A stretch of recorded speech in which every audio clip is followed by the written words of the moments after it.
know, I'm not working off a script here, I almost never do, but I just wanted to pass this along to you. It's something that you probably already know. Fear is what's driving all of this. Fear of those who are the perpetrators, their fear of exposure. Fear from some people who could come forward, but they just want to make it to retirement. We're talking about people in academia. We're talking about people all over.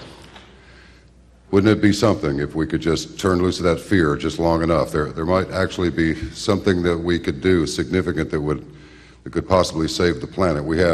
There's a phalanx of problems out there to deal with. There's nothing we can do about Japan. There's nothing we can do about Fukushima. That's why the world isn't rushing to Fukushima. There's nothing they can do about it. It's the plain truth of it. It's a harsh reality, but it's true. But this stuff that's being sprayed overhead with its desiccant effect, smothering plants, metal infiltrating the human body, all these various diseases that nobody can prove is causing these ailments, not yet. But because of the support of you, all of you, everyone who is present here, that thinks something's wrong up there, you can't tell us that it means.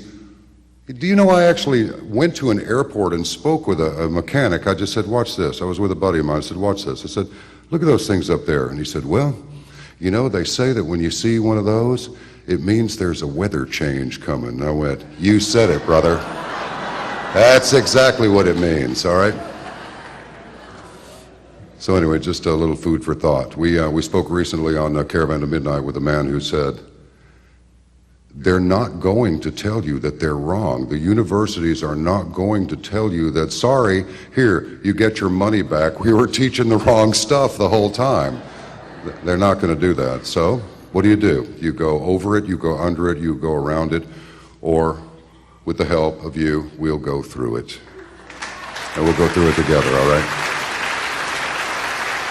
And now, there will be a presentation put together by the founder of this feast, Mr. Dane Wigington. It is called Engineering Earth, the Weather Modification Assault on Humanity. Mr. Wigington, please come most presently upon your hour.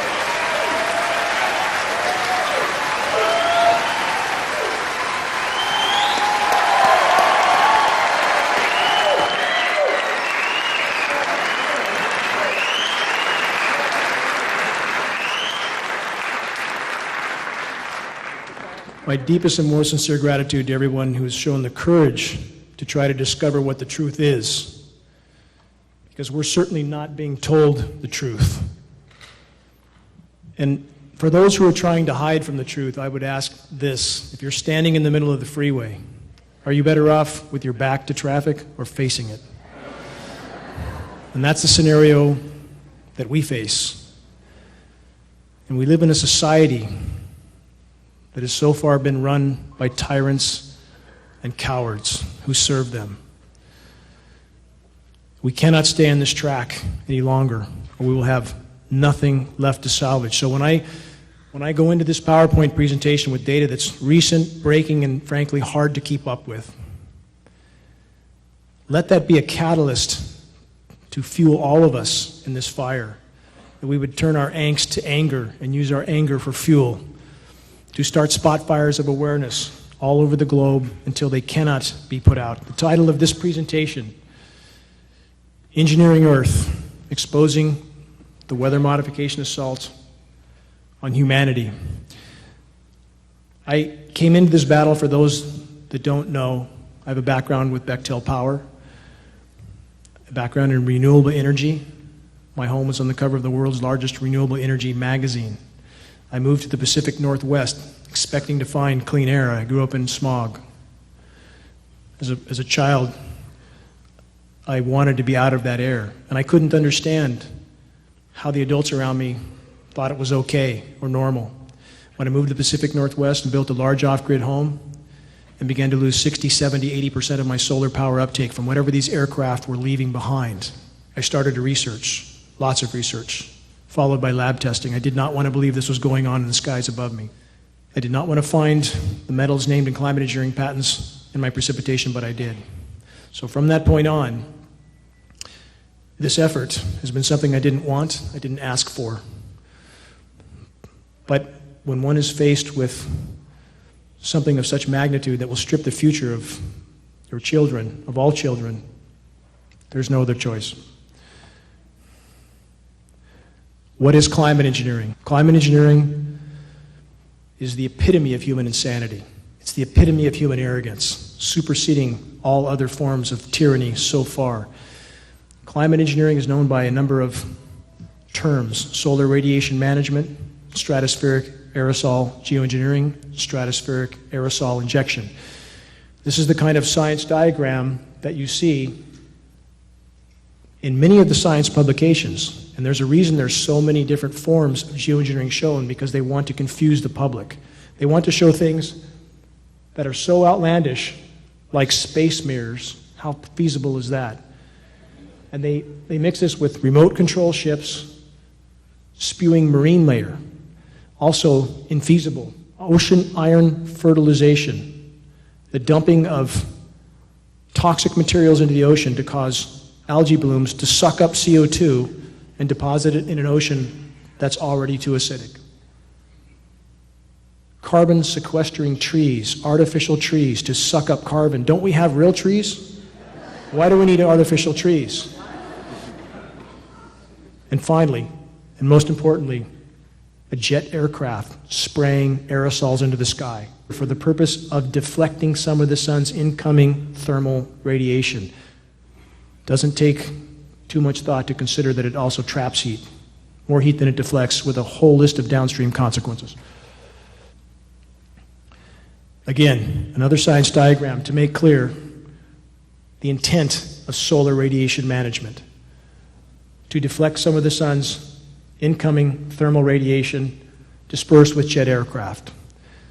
And yet, in spite of all this science data and so many publications, we have media, most media, treating us as if we're talking about some completely fictitious scenario.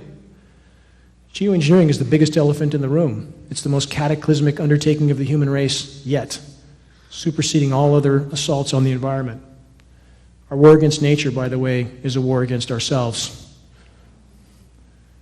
How do we know they're spraying? How about nozzles? Mounted on the pylons directly behind the engine exhaust.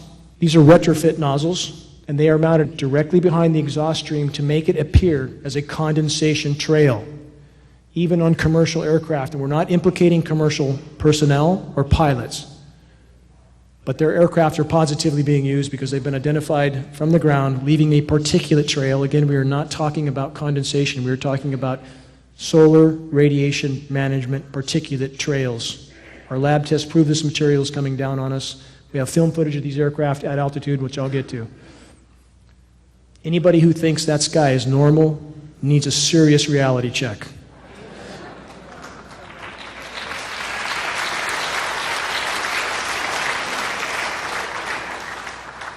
That's about as unnormal as it gets. And we live under toxic skies. Our children live under toxic skies every single day. I can't tolerate life like that. I would rather go down to my last breath sounding the alarm than to accept life under toxic skies by people with such incredible arrogance that they think they have the right to play God with the weather and to play God with our health and our lives.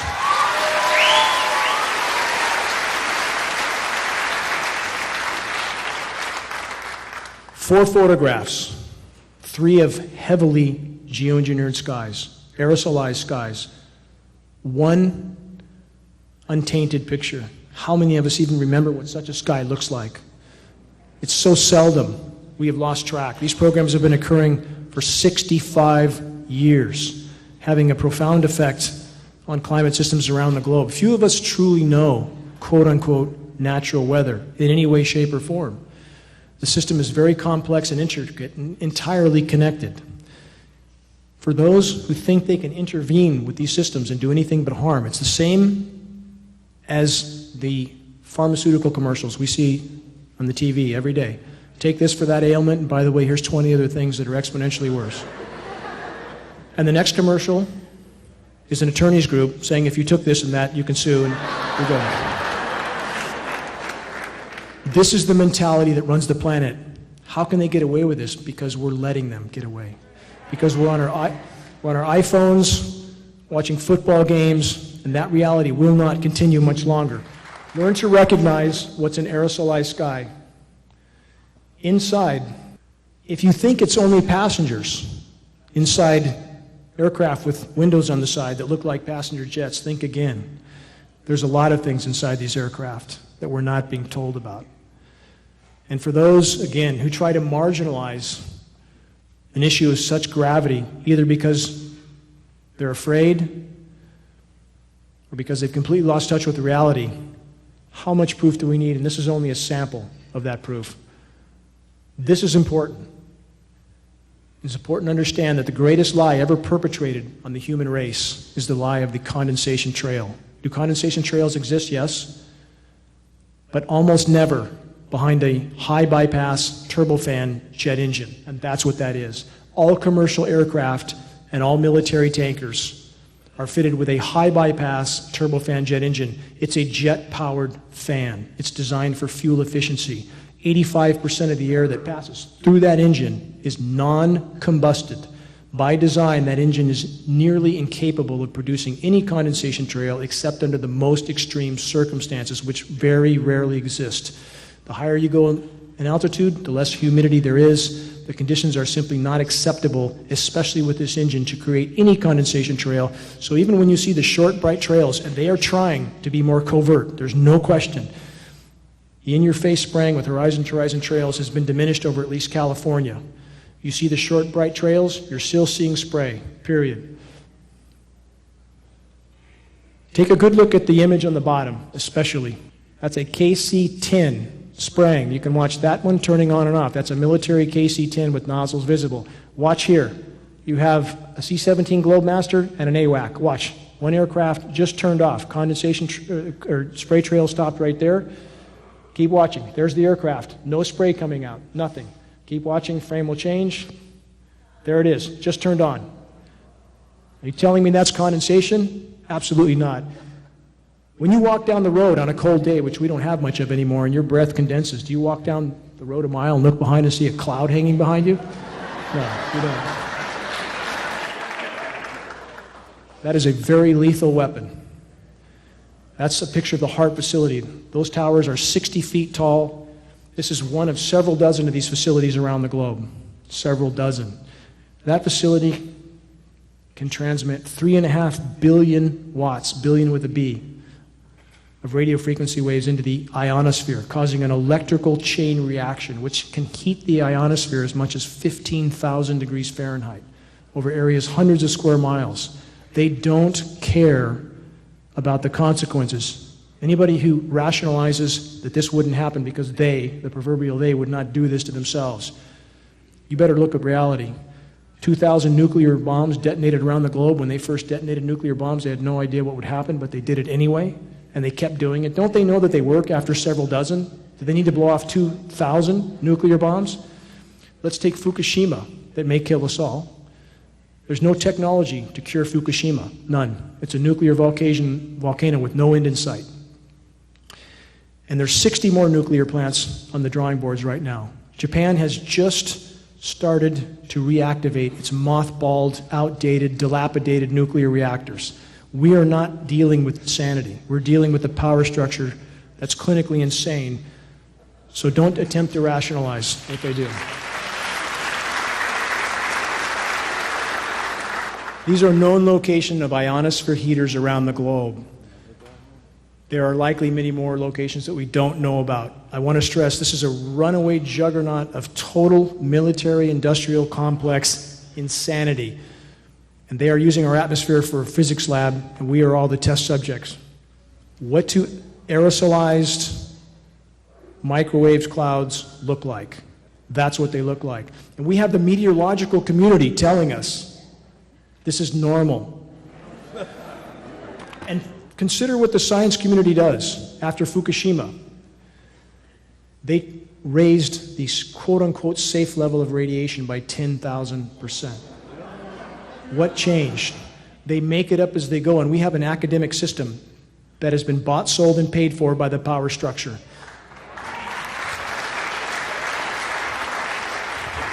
A system that tells us vaccines are safe when peer-reviewed study is proving more every day that that is anything but true. An academic community that tells us fluoride in our water is good for us. This is the society we live in. These clouds, as you see, are aerosolized with electrically conductive nanoparticulates that can be manipulated when exposed to radio frequencies that can cause them to repel each other. So you get an appearance, if you put iron shavings on a table with a magnet underneath, they align. And this is the same scenario we see in our clouds. So this is how they're trying to create as much cloud cover as possible, however toxic, however damaging to the atmosphere. That's their goal. This is part of how they accomplish it. These clouds are absolutely, indisputably being exposed to radio frequency transmission, and they're heavily aerosolized. 4 radar images. The top 2 are the same image, taken at the same moment, with 2 different filters. You have standard infrared, enhanced infrared. If you looked at the enhanced infrared on your nightly weather show, wouldn't you become a little bit alarmed? They don't want you to see this. So the images are filtered. Who does the weather modeling for the National Weather Service and NOAA? Raytheon. Defense contractor, geoengineering contractor, geoengineering patent holder, Raytheon. We have meteorologists now reading scripts. That's all they do. They read scripts. The bottom 2 images are also important. If you look off the coast of California, this grid pattern spraying occurs almost constantly.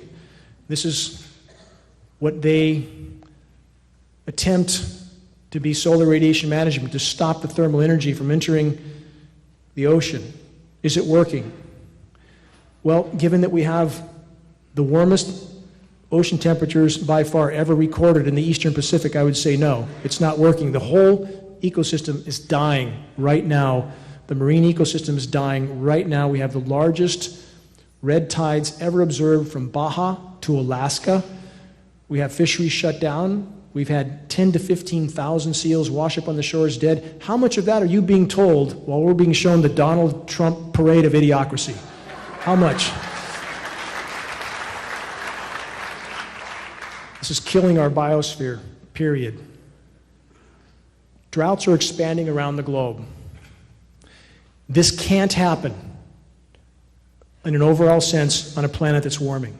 The laws of physics say it can't happen unless there's something in the equation that's not being acknowledged. The atmosphere holds 7% more moisture for every degree of warming centigrade. On a warming planet, it must rain more overall. The only reason it can't is because we have an atmosphere filled with particulates, the express goal of solar radiation management. Yes, pollution's a part of that. Pollution's a big problem. For those who don't think pollution's a problem or the other forms of human damage, we've damaged the planet immensely from countless directions, but this is the biggest problem of all. Global dimming is 25% today. That means 25% of the Earth's direct rays that reached the planet 5 decades ago no longer do, and that is the express goal of solar radiation management. So we have droughts expanding around the globe with horrific, horrific consequences. Massive tree die-off is occurring all around the globe. Anybody who knows anything about trees can see how horrible they look. And when we're told, when media goes to the effort to tell us it's only the drought, and we see trees, landscape trees, dying just as quickly, we know we're being lied to.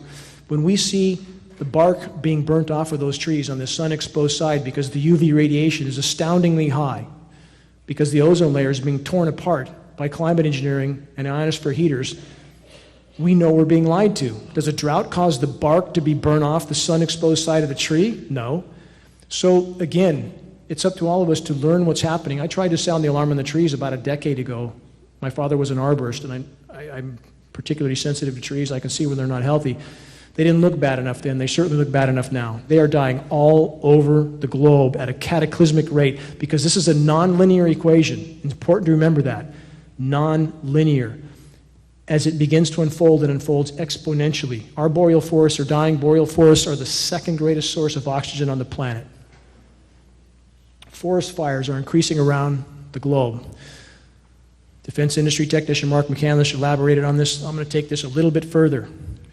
So we know that bioavailable metals are falling on us. We know this. We've done 70 lab tests in Shasta-Siskiyou County alone, 70. There's a mountain of toxic metals that peer-reviewed study makes clear are highly toxic to root systems. It causes the organisms to stop nutrient uptake, so they die a very slow, protracted death. So we have bioavailable metals killing the trees from below. We have unbelievably intense UV radiation killing them from above. We have protracted drought because aerosolizing the skies affects evaporation, affects the hydrological cycle radically, so the trees are being droughted out. And this is very important. The trees are being coated with an incendiary dust. These metal particulates are incendiaries. So from every direction, the forests are burning up. Right now in Siberia, record and cataclysmic fires are happening. We're not being told about that. Siberia is losing 100 million acres a year. Canada lost 600% more forest to forest fire than the historical norm. There's nothing normal about any of this. So when your media tries to pacify you, and agency officials try to pacify you because that's their job, stop and consider that they are paid to deceive the population, to keep the population calm. Whatever else their motive, that's what they're doing. More confirmation. Again, all the red zones you see. Forest fires burning around the globe at unprecedented rates. And this is a feedback loop. The more forests burn, the more greenhouse gas is released. And anybody who says greenhouse gas is not a problem is also off track. It's a huge, huge problem. Not just CO2, but methane. And climate engineering is making the whole situation exponentially worse. The planet cannot respond to the damage being done because it's virtually in a straitjacket of toxic geoengineering metal particulates and radio frequencies. Fires are increasing exponentially. As the hydrological cycle is disrupted, record flooding increases along with record drought. You get both extremes. And as we're told that these extremes are simply a result of climate change, and I'm not saying that's not a factor because of the other damage we've done to the climate system. But in 1998, when the term climate change was really implemented, that's when the geoengineering programs were totally unleashed. And they needed a term that would get the population to accept radical swings in weather, unbelievable swings in weather, because they knew they were going to be pulling the levers, orchestrating the weather. So they needed a term that would get the population to accept that as normal. And we have academia towing that line, the climate science community towing that line. And they're doubling down on their lie. The deeper the lie goes, the more they hold to it, because once it's exposed, there'll be a shock wave around the globe. Popular science. China's weather manipulation brings crippling snowstorm to Beijing. That's how much they can manipulate the weather. They can turn what should have been a rainstorm into a snowstorm with chemical ice nucleation, and they are doing this constantly. China openly admitted it until they did $1 billion worth of damage to Beijing. Mainstream media covered it, and we're told, even though this is covered, that this is some fringe issue. We can't let our media and our so-called agencies continue to marginalize us. We can't let our so-called elected officials continue to marginalize this issue. Our local congressman, Doug LaMalfa, who at one meeting asked me if I could serve him credible data, besides our testing that was done at the state lab, but that wasn't good enough. The following week, I served him data from California EPA, from the contact I have there. And his staff later told me that they don't recognize that as a credible source of data. So what do they recognize? What do they recognize? The last event I did in Reading, LaMalfa, we are told now, received over $3,000 from Monsanto. Where does Monsanto fit in this equation? So Monsanto is a part of this cabal. They bought Climate Corp for $970 million because those who are involved with weather modification have to control the message. That's why, again, Raytheon does the modeling for NOAA, National Weather Service. We have Weather Channel is owned by Blackstone and Bain Capital. Weather Central is owned by the Rothschilds. We have the Foxes running the hen house from the bottom to the top. So that's what we face. Geoengineering has left Earth perilously exposed to solar flares. If we have a Kerrigan event, which is a major solar flare that happened in the 1850s, that may be the end of the road for all of us. Climate engineering has shredded Earth's natural protection. So now if we have a major CME, a coronal mass ejection, major solar flare, that will shut down electrical grids around the globe. When those grids are shut down, we may have Fukushima times 100 or 200, and that would certainly be the end of the road.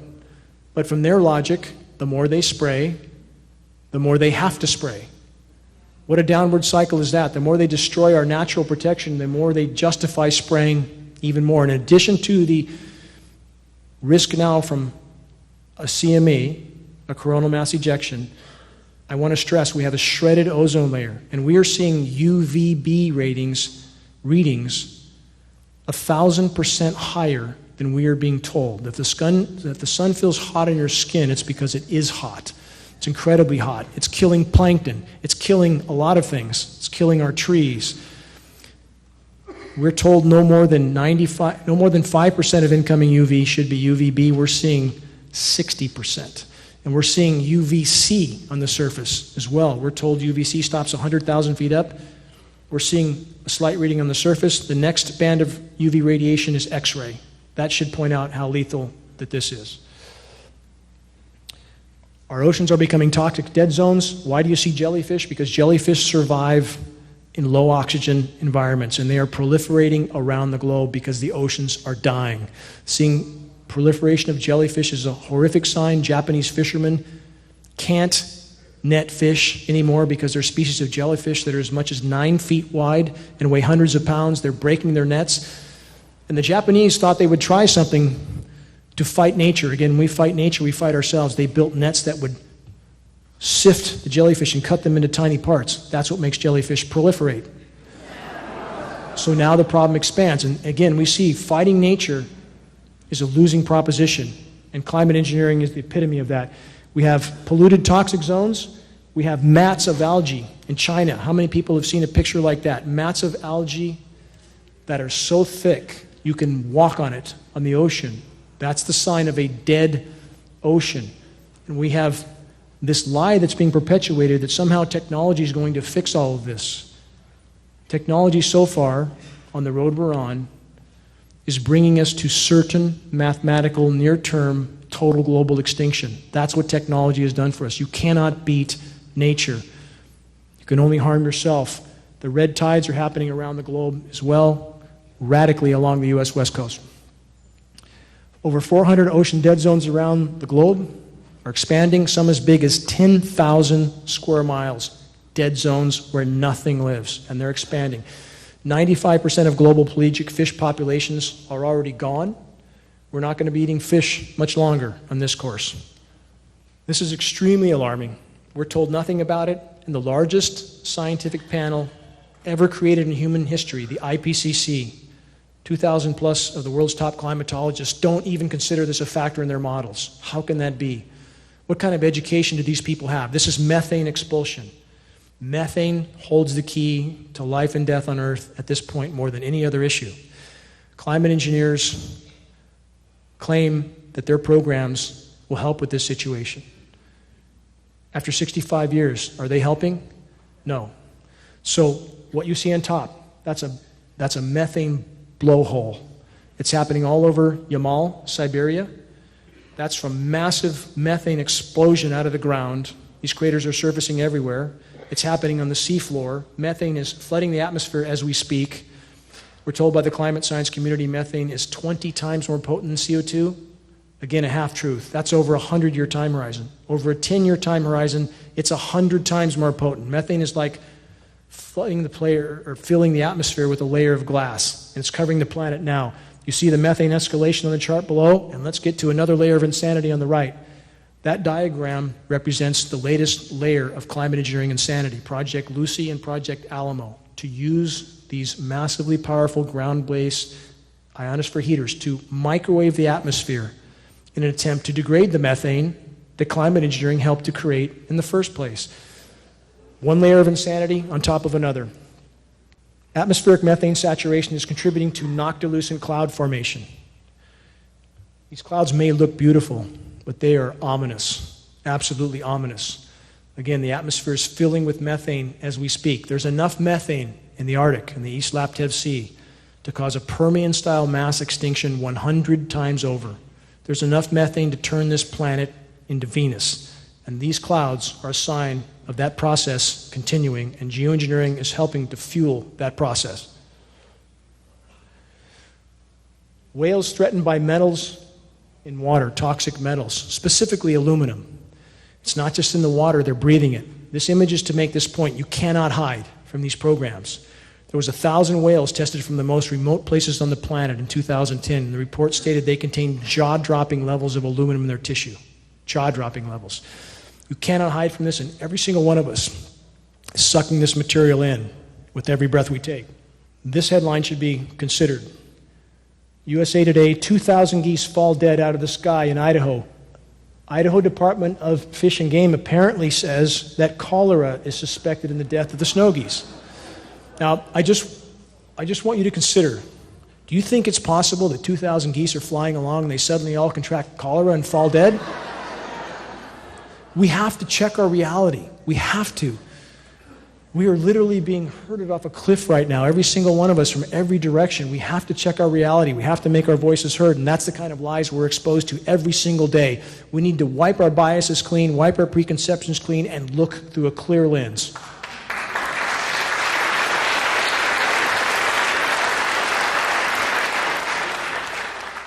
Yet one more glaring red flag.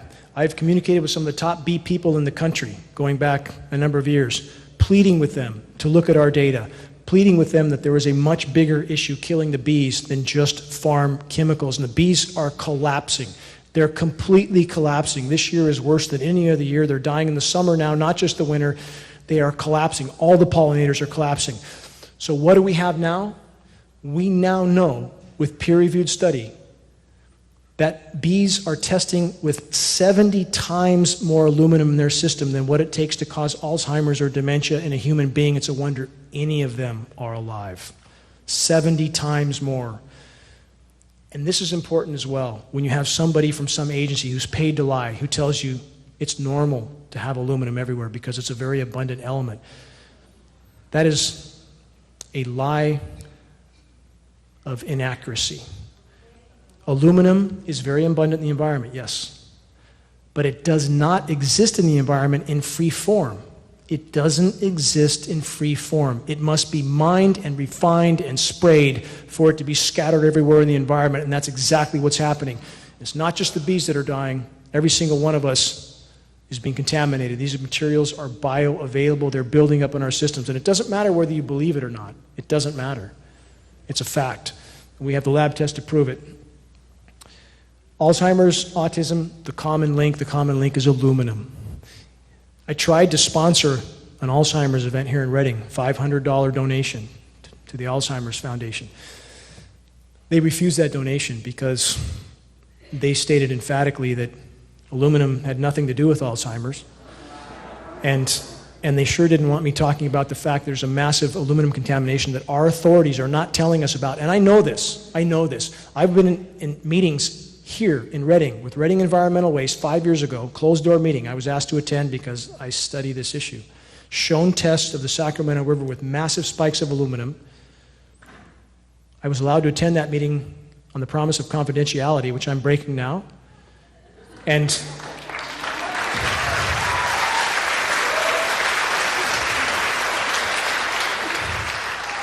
these agency people have a responsibility, a legal mandated responsibility to inform the public of public health threats, and that is not being done. And I ask every one of those people who are hiding this issue, take a good look in the mirror and understand that when the public wakes up to this issue, they will hold those responsible for hiding this issue as accomplices in these crimes.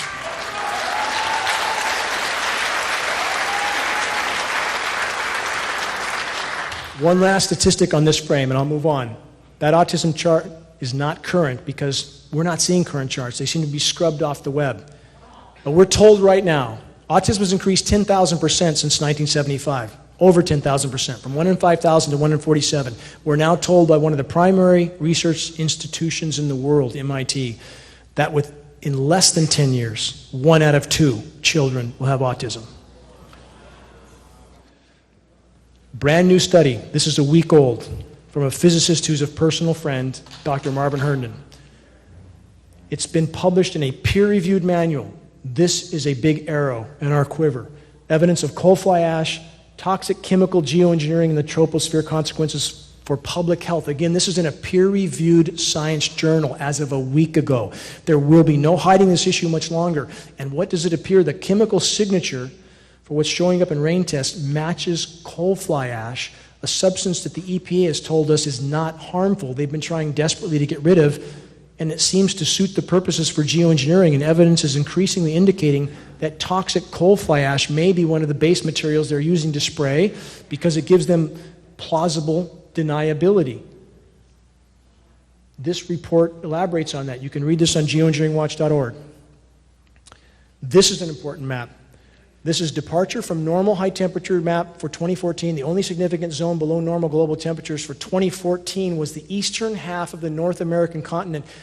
Take a good look at the blue zone on the eastern half of the U.S. Does that look normal to have one zone that's so anomalously cool in a world that's so warm? Why would that be? And that's part of geoengineering at this point. They're trying to hide the magnitude of what's unfolding, of what they have helped to cause to happen by throwing everything they have at cooling the zone with the highest percentage of U.S. population, engineered snowstorms, the tests prove it, so they can talk about Boston snow over and over and over and over and confuse the population and not mention the fact, by the way, 14,000 feet up in the Sierras, there's nothing. Nothing. So this can't be hidden much longer. We just passed July as the warmest ever recorded on our planet. This year is shattering records, ocean temperatures off the scale. Again, there'll be no hiding this for long, but it's important you understand that when you're seeing headlines of certain areas that are cold, consider how unnatural this scenario is. This is important. Again, the Pentagon, the U.S. military, and all the top U.S. military brass considers climate change the greatest and most immediate threat. Not only do we have all the top U.S. military leaders stating climate change is the greatest and most immediate national security threat of all, everywhere we look, we find glaring red flags to further acknowledge the ongoing lethal climate engineering reality. From the military's own document stating its desire to own the weather, to congressional and UN documents outlining the global governance of geoengineering and specifically solar radiation management. Yet, in spite of absolutely overwhelming evidence, the official denial continues from all governmental agencies. This denial is then backed up by the power structure corporate media. The fight to expose and halt climate engineering is a fight for life, nothing less. I want to ask you, do you think they would ask our permission before they can engage in these programs? Not a chance. Not a chance. Did they ask anybody permission to go blow up islands in the South Pacific to test their nuclear bombs? No. Did they ask the U.S. population if they could do biological testing? No. About 24 cases of the U.S. military doing biological testing on U.S. civilian populations without their knowledge or consent. This is business as usual. We need to wake up from the bubble. This is the military we have.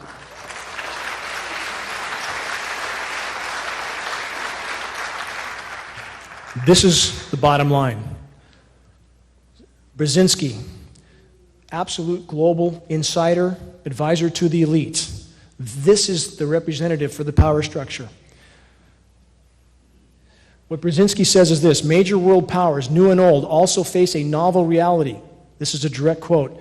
While the lethality of their military might be greater than ever, their capacity to impose control over the politically awakened masses of the world is at a historic low. Because we're waking up, and we need to keep waking up. But he goes on to say, to put it bluntly, in the earlier times it was easier to control 1 million people than to physically kill 1 million people. And this is the most important part of all of his quote. Today it is infinitely easier to kill 1 million people than to control 1 million people. This is coming from a global elite insider. I'm simply asking you to consider who is saying this. Henry Kissinger, inarguably global elite insider. He who controls the food supply controls the people. He who controls energy can control whole continents. He who controls the money can control the world. This is the mentality that runs our planet. And while they've kept everybody entertained and occupied, the cancer has spread to unimaginable proportions. And I want to make clear, our military, by the way, we have a lot of great men and women in the U.S. military, just like Mario Ramirez, who I'm honored to call my friend.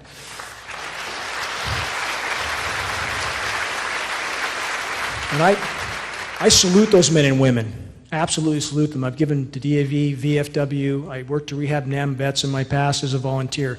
But we need to wake them up. It's not okay to follow orders when those orders hold the future of our children in hands. Another global elite, Rockefeller. We are on the verge of a global transformation. All we need is the right major crisis, and nations will accept the new world order. That's how these people think. That's their game plan. That's their goal. It's about power and control. Anybody who thinks our government and those at the top of our government are here for our benefit, again, you need to take a reality check. This should be carefully considered. Those in power have always believed they have the right to decide who lives and who dies on planet Earth. Direct quote from Mr. Kissinger, depopulation should be the highest priority of the U.S. policy towards the third world. Who gave him the right to make that decision? I'm asked all the time, who's behind this? Who's running these programs? All roads lead back to those who print the money. And so many conflicts around the globe are about this right now. Saddam Hussein was taken out because he wanted to disconnect from the dollar.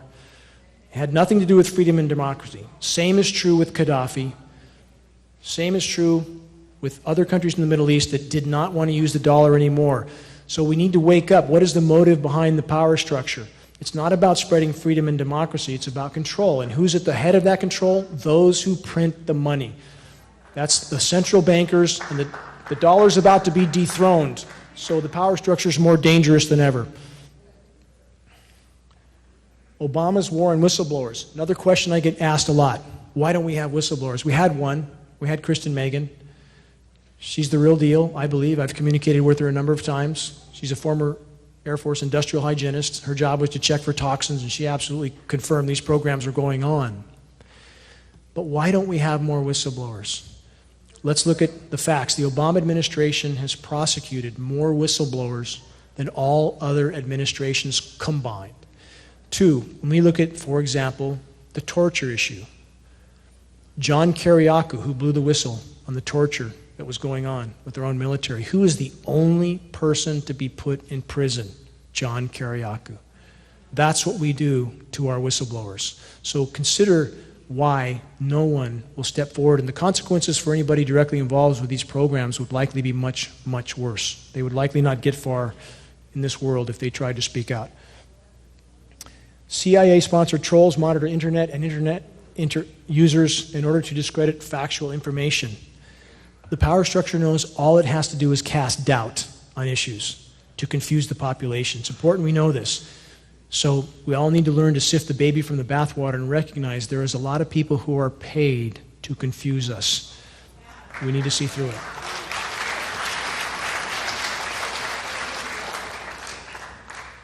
I want to make a point with this. The last presentation I did in Reading, I had a pallet that size of free DVDs to give away.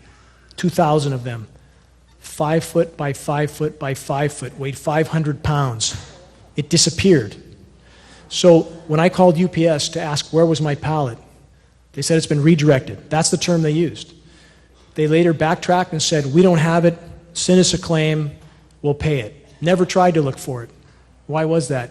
The DVD manufacturer who's shipped millions of DVDs said they've never had anything happen like this. So just to make the point that those in power can do a lot to slow the progress of movements they do not want to gain traction.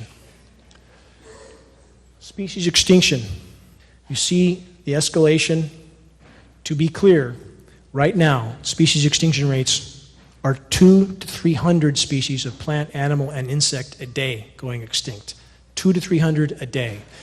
Anybody who tells you that's normal, and we have agency people, media people trying to tell us that's normal, that's 15,000 times background rates. Nothing normal about that. We are statistically in the 6th great mass extinction right now. In the last 40 years, human populations have doubled. You can see how fast human populations have gone up on the lower right. Wildlife species have declined globally by nearly 60%. In 40 years. How long do we think that can last? We need to wake up to this reality now. When you see the type of massive civilization structures on the lower left, ask yourself how sustainable that is in this paradigm. Again, how long can we go if we've lost 60% of Earth's wildlife in the last 40 years? One more from Kissinger: the power structure and their mainstream media weapon of mass distraction persistently programmed the population to accept obvious lies and reject verifiable truths. It's not a matter of what's true that counts, but a matter of what is perceived to be true. On that note, take a good look. This building's being demoed. We all recognize this as a demo, do we not? This building is being demolished with explosives. Take a good look. That's the third building on 9/11 to come down, that most people don't even know there was a third building. Why? Because the media didn't want you to know. Take a good look and ask yourself this. The official story is that that building came down, a 47-story steel structure high-rise, came down in 7 seconds, never got hit by anything because some furniture was burning on the first floor. If that's how flawed our high-rises are. Anytime someone lights a cigarette up in a high-rise, we should be running for the exits. And my point is this: if you believe the official story on that event, then you believe these are condensation trails above your head. And we need to wake up to this. This event's come and gone. We can't change it now. But if we don't change what's happening above our heads, it's game over. And that's a mathematical fact. We are in the Anthropocene. This is a scientific term. It's the age of humans. And this is a good example of the mindset of modern industrialized society and climate engineering, to build a massive city on sand. This is in Dubai. This is totally unsustainable. The power structure is right now doing everything they can, from pumping up the stock market with printed Fed fiat money, to keeping everybody in the dark about the marine ecosystem die-off, the global wildlife die-off. This is the age we are in, and climate engineering is the epitome of insanity for human activity. One last spray video to make this point again. If you believe Building 7 came down because of some furniture burning on the first floor, perhaps you might believe that this is condensation, which is clearly not. You can see the aircraft. It's right there. It's fading in and out. Watch closely. Now, all that's aerosol. Everything in the sky, the cobwebby-looking spider clouds, they spread the aerosols out with microwave radio frequency transmissions. Keep watching. There'll be a little better footage here in a moment. Aircraft is there. There. Watch closely. There's the aircraft. Off. Off. They're cleaning out the lines. We have lots of footage like this. The point is, all you have to do is look up. It's all you have to do, and you can see that what's going on is clearly not normal. We are clearly involved with these programs. And the point of all this presentation, to try to wake people up, is if you leave here tonight, if you leave here and you go back about your lives thinking you've done your part, we have no chance. We have no chance. This town of Reading, a lot of work has been done here, a lot of activists, and I couldn't do any of this without the help I've gotten from so many people. Every person that spoke here, all the activists behind the scenes, and every one of you that's taken the time to show up. If we combine our voices, we can put a hole in the armor in this town. We can bring this issue to light, and all we have to do is put a crack in the dam. That's all. We don't have to dismantle the dam. All we have to do is put a crack in it, and they will not be able to stop the flow.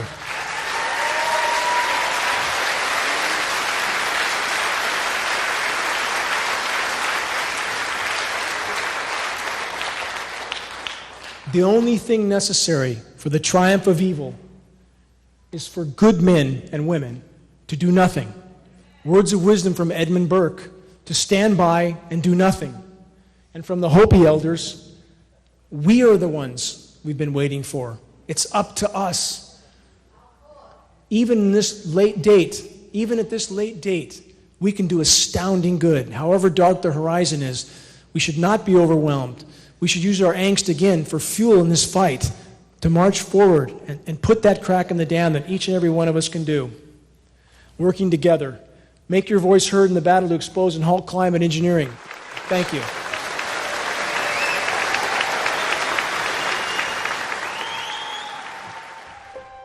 Every single day counts in the critical battle to expose and halt the ongoing climate engineering insanity.